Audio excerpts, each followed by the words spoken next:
I got some exciting news, and I got some mail call stuff that I keep meaning to show on Sunday Salvage and forgot. I got this one new shirt today, and I want to show it off real bad. Some other stuff, so that's fun. So exciting news is, I've got the shop space kind of, it's still full. They said they were working on it a little yesterday. I haven't talked to them. Clean it out, and I should be able to start fixing it up in the next week or so, move some stuff in, and hopefully probably just go on Craigslist or Facebook Marketplace and find a used workbench for cheap instead of going and buying all the lumber and building one from scratch. And I think I'm just gonna all cement back wall. I think I'm gonna put some cement studs into it, or concrete anchors or whatever, and so I can mount a bunch of plywood to the wall. So I want to bolt my bench to the wall on the floor if possible. I need to use a hammer drill to mount my double arm stand.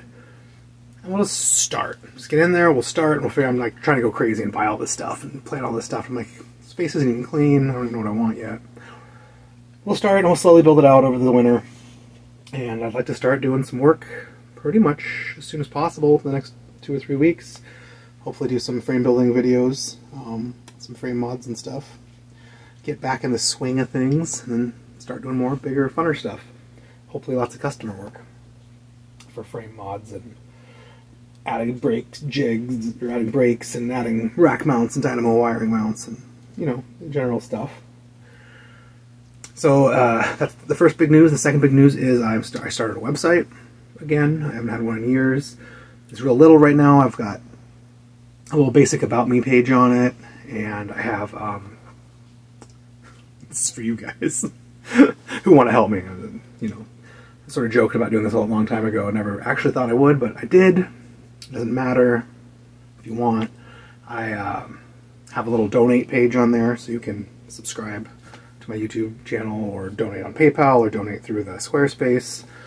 Their thing is like $10, $20, $30, $40. I want to see if I can add like a $5 one or $4 one. I don't know. I think people are a lot more likely to donate a couple of bucks instead of $10, but I think the whole world's business donation model now is no, $10 minimum. I'm like, I mean, I subscribe to YouTube and I subscribe to one podcast I really like, and I was subscribing to a second one, but he wasn't doing any behind the paywall content, and I sort of got bored of it. But now he is, now I might subscribe again.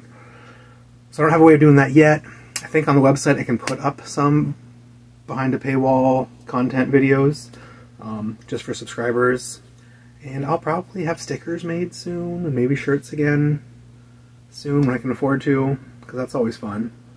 And then do, like, you know, free stuff just for donators or whatever. But I don't have that yet, so it's neither here or there. I do have it up, so you can do one-time donations if you feel, and you can do recurring monthly donations if you feel, if you like my videos and want to support me. And, you know, I feel like I probably won't even make enough to cover the cost of the website running that every month, but whatever. It's there. And I also started a Facebook. The website wanted to link to my Facebook, so I started Facebook for the Star Michael Builds YouTube channel, even though there's only like 500 people on there. Because I actually do, people used to beg me all the time when I had Norther to go on to whatever their favorite home bike mechanic or whatever Facebook group was and answer questions and make comments, and I was too busy. But out of boredom, I've been actually answering a lot of questions on the Frame Builders forum on Facebook and on like the Home Bike Mechanic forum on Facebook, because there's like 50 guys will answer a question on there, and like 50 of them are wrong. Every once in a while, one guy will answer a question. So I have to go on there and give likes to the guy who answers the question correctly. I don't argue with anybody, but I will answer the question to the best of my knowledge. I'm not always 100% right, so I'll point something out. I'm like, yeah, totally, I agree. I did forget that step or that part. But people are so wrong. And you'll get like, somebody who doesn't know anything will ask a question, you'll get like 7 or 8 people in a row giving the same wrong information. You're like, that's not true. Like, it's horrible.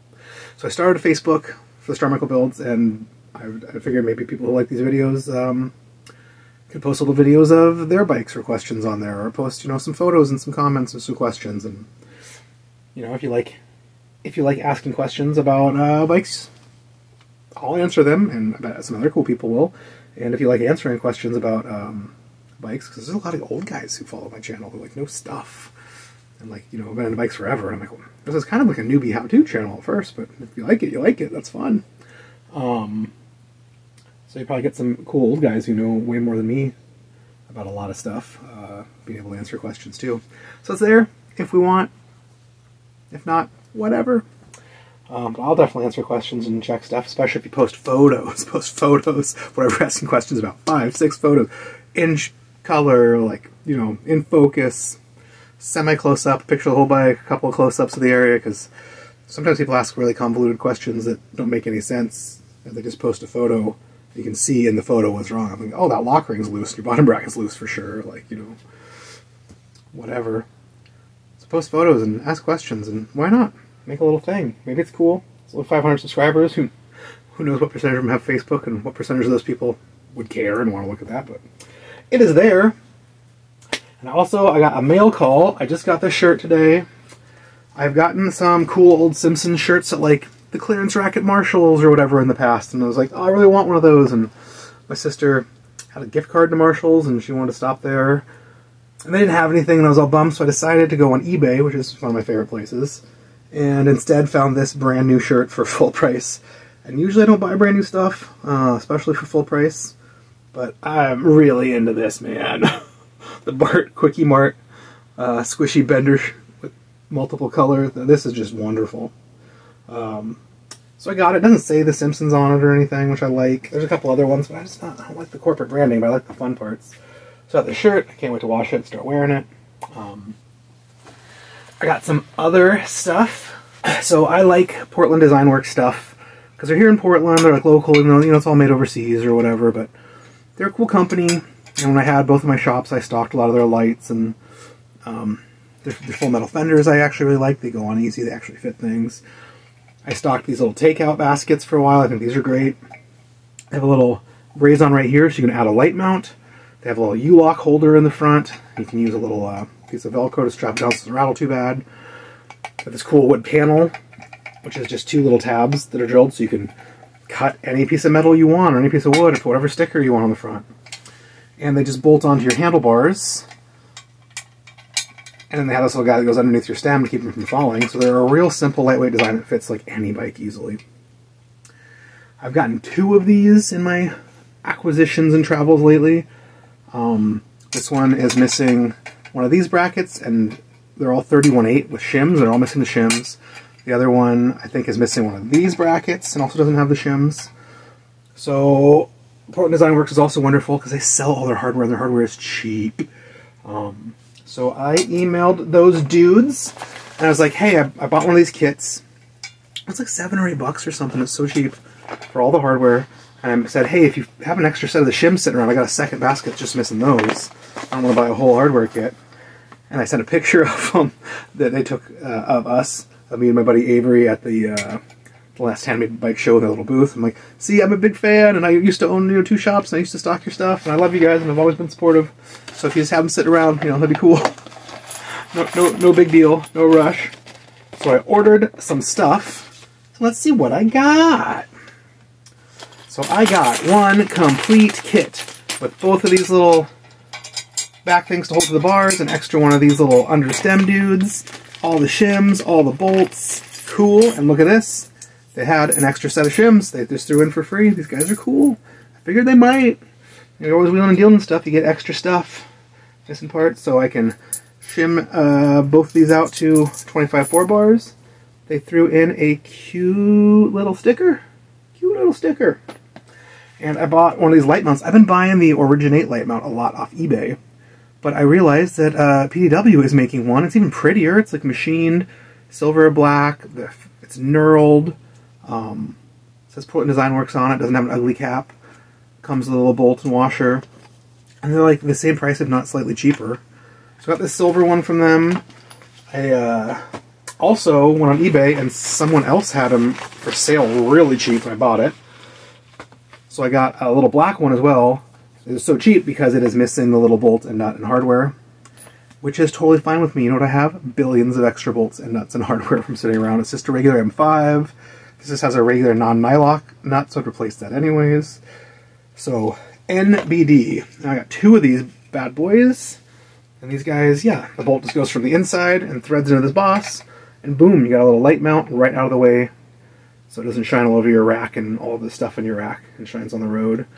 You see my videos, I love putting walled front baskets on and drilling a hole in the leg and mounting these below the basket so you can have your light below the basket. shining out, so it's also not shining on your basket and your load. I put them on custom racks. I put them on brake arms I cut down and bolt onto a rack to make a little light mount come down. Like, I love these things. You can't have enough of them. I think this one was $8 or $9 because it was missing, with free shipping. It was missing the bolt, and I think regular the 13 or 14. I think I put it up. So that is fun. I got my shirt. I got my Portland Design Works hardware. And then I have a Yakima roof rack on top of my car. I went and bought the Yakima like racks that bolt onto it to hold bikes. There's no key, and they're locked, and I can't change them. And I bought some new cylinders with new keys. But the old ones are locked, so I'm not drilling them out. I started watching videos, and apparently if you get one of the cylinders out, you can order, it has a serial number, you can order the right key. So that's cool. So I was thinking about that. I was thinking about driving down to a rack place and seeing if they had all the keys and trying every single one out until you find the right one that works, then ordering that one. But also, you know, scrolling on the old internet, you keep seeing little short videos of lock picking. And so I went and bought this little lock picking set. It's a little wedge guy sticking there to hold tension. Little pickers you can go up there and try and figure out. Apparently it's very hard. I bought this little lock picking set, and so I'm going to go try and pick at least one of those locks. Spend probably an hour fighting it, and may or may not have any success. And if I can get that out and I can read the serial number, I can order a key and unlock the other ones. Or if it's kind of easy, I might just pick all of them and still order the key, or pick all of them and put my new set of cylinders and keys in. And then I can have bicycles on the roof of my Subaru, so I don't have to be stuffing them in the back.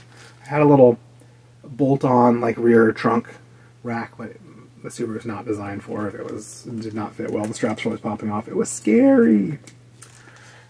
So that is my fun. I might even make a video on picking this lock, especially without any success. So keep watching lock picking videos, and they sort of show you use a tool, and you just pick it, and then you're done. I'm like, that's not helpful. How do you pick it? You go up there and find each individual little dude and click it up while holding tension on, so it sort of like kind of sticks instead of falling back down. I don't know. I hear it's a little bit of a learning curve, but this is fun. Shorties and a longies and a tension rod. It was cheap. I'm gonna do it. So anyways, that's this little short fun video. My new announcements. Check out the website. I'm working on a whole pricing page right now. I'll go find some old photos and do some more stuff on there. I'll keep adding content as I start doing stuff in the new shop. I'll add some more photos. I'll see if I can figure out how to do videos. It's supposed to be able to do videos. And have just good stuff. I want to do classes again. I used to do, not a lot of people took me up on it, but I used to do classes on how to polish bike parts. So like a full-size polishing thing, and I had it all set up, and I figured it all out, and like how to polish cranks, and you know, the best way to do it, and brakes, and all that stuff. So I did several classes on that. I even bought a couple of used polishers at garage sales and resold them to some of my students, which was cool. I like to do basic bike maintenance and flat repair classes. I think it's the most important thing. I think it's fun. I think anyone can do flat repairs and basic tune-up stuff. Everyone asks for those classes. No one ever signs up for them or takes them or shows up, but I'm still going to offer them because I like it. I got to do it with my roommate. We did 2 or 3 flat repair clinics with her because she got 2 or 3 flats for the last few months, and I keep fixing them for her, but I'm like, you should really learn how to do this so you don't have to, like, you know, walk your bike someplace and take the bus home with it. You know, figure this out and do it on the side of the road. It takes like 5 minutes. So that was fun. That was nice to do. I wouldn't mind helping teaching a few more people how to do that. And I have done some braze-on classes, like basic intro to frame building braze-on stuff, and have people come and use the torch and do some braze-ons and demonstrate it, and let them play with some scrap tubing and some braze-ons and do some practice brazing. And if people got decent at that, I'd let them just use my torch or rent stand time and come and do braze-ons when they wanted, which was cool. Or, you know, help them set up, buy their own torches. I want to take them home, help them set them up. When I first started, I asked a lot of frame builders a lot of questions. I had Mitch Pryor of Map Cycles, who was one of my favorite builders of all time. He came to my home shop and like showed me how to set up my torches and gave me like an extra 5-minute tutorial on how to set up torches and braze on again after I finished frame building school. My own home setup, because everything's different. You know, you don't have their fancy tools. You have your like whatever makeshift tools. You know, Mitch Pryor and Aaron both answered a zillion questions for me, like about rack tubing and wall thickness and benders, Tony Pereira did too, and where to order the best rack tubing, and how to get little brazons for the racks, and Aaron answered a bunch of questions about stems for me once. Like, God, I hope I wrote a lot of stuff down because I don't remember now. Like what wall thickness to get, and where to order it from, and you learn stuff like aircraft spruce is kind of more expensive, but they have all the stuff, and there's like a metal fab supply place that also Wix. There's a discount chromo place that people are using for a second, but none of their sizes run true, so like you can't use them for stems because their 7/8 tube isn't actually 7/8 and will not slip down inside a headset. So like you got to learn these things as you go. So I think I ended up saving all that stuff to make the top part of the stem because I couldn't use it for the quill part of the stem. But, you know, what size tubing can you buy that magically fits a 25/4 bar? But you have to order inch and a 16th or something by like 0.35 wall. You know, it's like figuring it out, and that kind of works. And you can ream it out, and it's like cool. Or it's like, oh, or it's like 5 millimeters too thick, and you have to turn it on a lathe. And it's like, I don't have a lathe. So it is nice to be able to compile that stuff.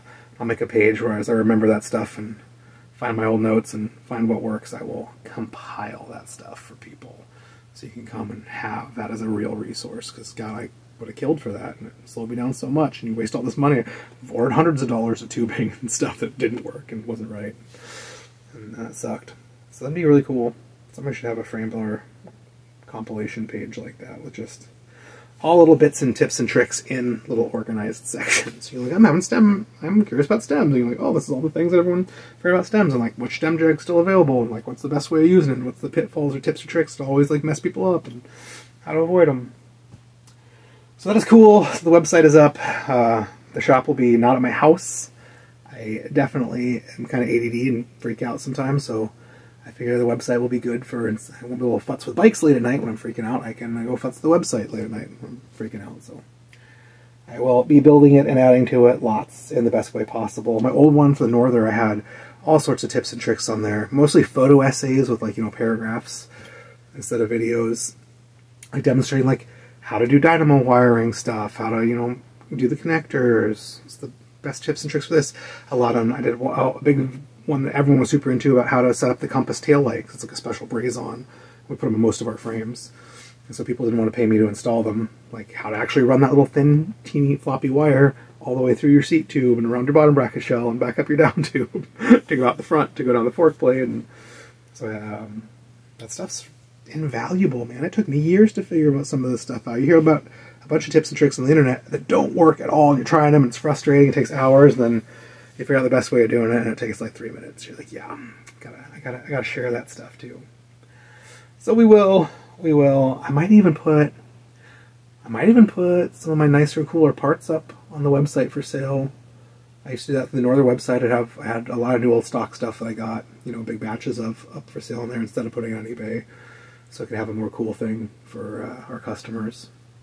Instead of it all just disappearing to the randos of the world.